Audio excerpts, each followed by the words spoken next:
Question number 5. Do archaeologists and historians use the Gospels as sources? It's very easy to answer the question whether the archaeologists use the Gospels as sources. The answer is flat out no. Archaeologists dig to find material remains from antiquity, and their digs are not based on the study of literary texts such as the New Testament Gospels, as any bona fide archaeologist will tell you.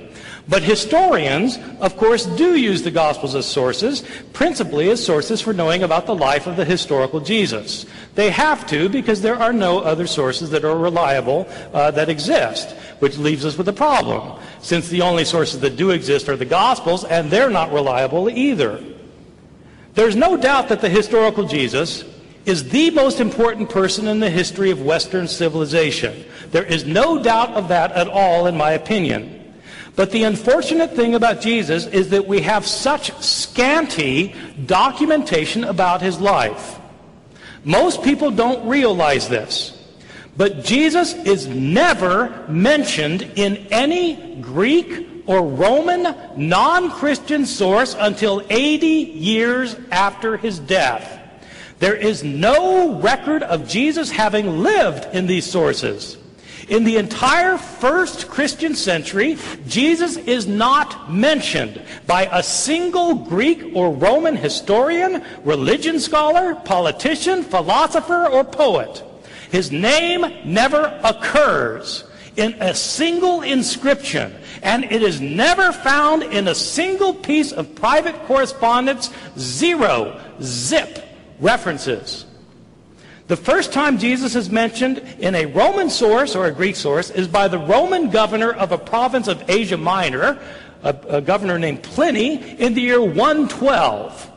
80 years after Jesus' death. And even then Pliny doesn't even name him Jesus. He simply refers to his name Christ in passing. That is the only reference within 80 years of Jesus' death. Jesus is mentioned 2 times, very, very briefly, by the Jewish historian Josephus in the year 93, over 60 years after his death, but he's mentioned in no other Jewish source of the first century at all. If you want to know about Jesus, you have to turn to Christian sources. There is no choice. The earliest Christian source is the Apostle Paul. But to the surprise of many Bible readers, Paul scarcely mentions anything about Jesus' words and deeds while he was living. He says a lot about Jesus' death and resurrection, but almost nothing about his words and deeds while alive. Which means if you want to know about the words and deeds of Jesus, the earliest sources are the Gospels. But these are filled, absolutely filled with discrepancies, historical mistakes, errors, contradictions, stories that have been changed and rechanged and changed yet again in the process of telling and retelling before the Gospel writers living 40, 50, 60 years after Jesus' life were able to write them down. Craig has said, well, eyewitnesses are still alive, so they'd be able to check the accuracy of the stories being told. I've never understood this argument, even though I've heard it for 40 years. Christianity started out as a small group of Jesus followers in Jerusalem, right after his death. Within 30 years, there were Christian communities that were established throughout many of the urban areas of the Roman Empire.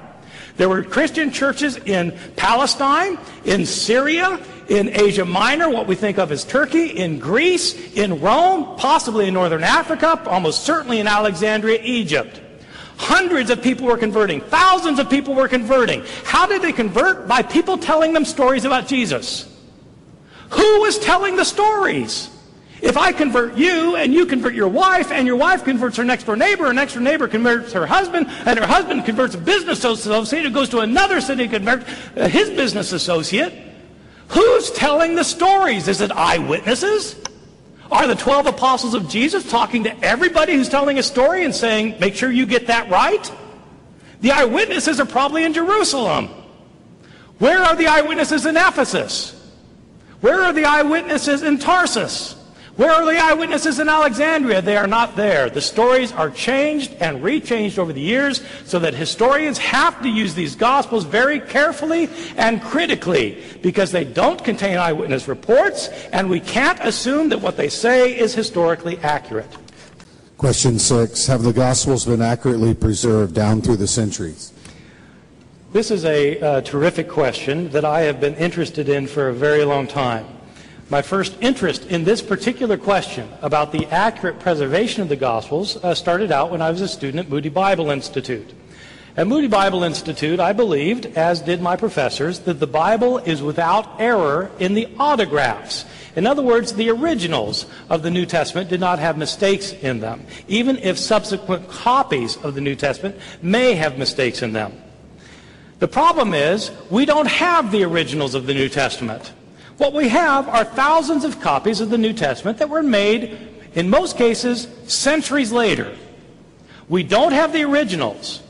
We have copies made centuries later. These copies that were made centuries later contain numerous mistakes, thousands of mistakes, tens of thousands of mistakes, hundreds of thousands of mistakes. This was a problem for me at Moody Bible Institute, and I decided that I wanted to learn more about the Greek manuscripts of the New Testament. I went to Princeton Theological Seminary to study with the foremost scholar in the field, Bruce Metzger. I devoted years of my life to this study. This has been the core of my research for the past 30 years. At some point, I came to the realization that my belief in the inerrancy of the autographs didn't make sense. If God inspired the Bible without error, why hadn't He preserved the Bible without error? I couldn't think of a good answer then, and I still can't think of a good answer now, even though I think I've heard every answer ever proposed. I couldn't any longer believe that God had inspired the originals because I was sure He had not preserved the original.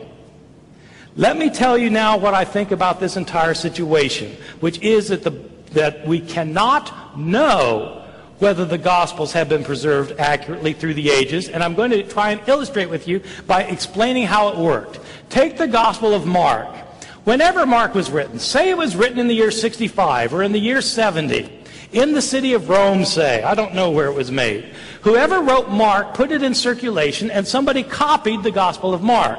Then somebody copied that copy, and somebody copied the copy of the copy, then somebody copied the copy of the copy of the copy of the copy. And we don't have any of those copies. Everybody who copied the text made mistakes. Our first surviving copy of Mark probably dates to around the year 220 A.D. That is, 150 years after Mark was first produced. Our first complete copy of Mark comes from the year 350, about 280 years after Mark. We have lots of copies from later times. From thousands of years, 1,000 years after Mark, we get lots of copies. When you compare all of these copies with one another, they all differ from one another. And what is striking is that the earlier you go to look at the manuscripts, the more differences you find. The earliest copies have the most mistakes. What would happen if we found copies that were still earlier? The only evidence we have is the evidence that survives, which suggests that in the early periods of copying, there was the most mistakes made. How many were made the first month, or the first year, or the first decade? How many mistakes were made in the copy of the copy of the copy, which served as the copy of all the copies that we now have? We have no way of knowing. If Craig thinks that we have a way of knowing how the gospel was changed in its first 100 years, I want to know what the answer is, because I've worked on this problem for 30 years, and I don't know of a way to know, and I've never seen a good explanation. You can't argue that we have lots and lots of copies of Mark, and therefore we know what was originally in Mark. These lots and lots of copies are from many centuries after Mark was written. How could we know that these copies stem from a correct copy instead of an errant copy? Our earliest ones are all highly errant. Sometimes you will hear Christian apologists say that the New Testament is the best attested book from antiquity, and therefore you can trust it. It's true it's the best attested book from antiquity, but the attestation is all from 1,000 years later. It doesn't make sense to say that you can trust it because it's well attested. If the New Testament was well attested, then you could say what the New Testament originally said. Whether you should trust it or not is another question. But the reality is we have lots of late manuscripts of Mark and of every other book of the New Testament. We don't have early ones, and the earliest ones we have are filled with mistakes. Question number 7, our final question. Do scribal errors and textual variants significantly impact any teaching of Jesus or any important Christian teaching? Let me start by saying that when Craig says that the following view is a view of skeptics, that we don't have the originals, we have only copies, that thousands of copies have thousands and 10,000s of mistakes, when he calls that the view of skeptics, it's true that is the view of skeptics, and it's the view of non-skeptics. It's the view of every scholar who works in this field, including Craig. Everybody agrees. We don't have the originals, we have thousands of copies, and the thousands of copies have tens, if not hundreds of thousands of differences among them. Are any of these differences important, or are they all fluff? Did Jesus say, "Let the one who is without sin be the first to cast a stone at her"? It's a wonderful and familiar saying of Jesus, but it's based on a scribal variation that is an error. It was not originally in the New Testament Gospels, as Craig has just told us. Did Jesus say, "Neither do I condemn you, go and sin no more"? Well, does it matter whether Jesus said it or not? Turns out it's only in a textual variant. It was not in the original New Testament. Did Jesus say, "Go into all the world and preach the gospel to the whole creation. He who believes in me and is baptized will be saved, but he who does not will be condemned"? It's found only in a textual variant. These are the signs that will accompany those who believe. In my name they will cast out demons. They will speak in new tongues. They will pick up serpents. And if they drink any deadly thing, it will not hurt them. They will lay their hands on the sick and they will recover. Does it matter if Jesus said it?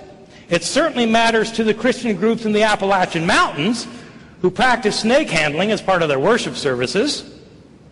Did Jesus give the entire Lord's Prayer or just half of it, as in Luke? Does it matter? It depends on which manuscript you read. Or do other textual variants matter? Does it matter whether the Gospel of Luke teaches a doctrine of atonement or not? The view that Jesus died for the sake of others. It depends on a textual variant. Does it matter if Jesus was in such agony before his arrest that he sweat blood? It's found in only a single textual variant of the Gospel of Luke. Does it matter that entire words, lines, paragraphs, and pages were left out by some scribes? Does it matter that there are numerous places in the New Testament where scholars cannot decide what the original text said? Does it matter that there are some places where we will never know what the original author said? Does that matter or not? Many evangelical scholars claim that it doesn't matter. But I don't believe them, because these scholars devote their lives to studying the Greek manuscripts. Why would they do that if it doesn't matter? Major evangelical seminaries raise hundreds of thousands of dollars for manuscript projects to study these manuscripts. Why would they do that if it doesn't matter? It does matter. Is the Bible a trustworthy, reliable guide? If so, what if we don't know what it originally said? For some people, these facts don't matter. And if you're one of them, well and good. But if you're someone for whom this does matter, then I would urge you to start reading and start thinking about the Gospels of the New Testament as critical scholars have described them.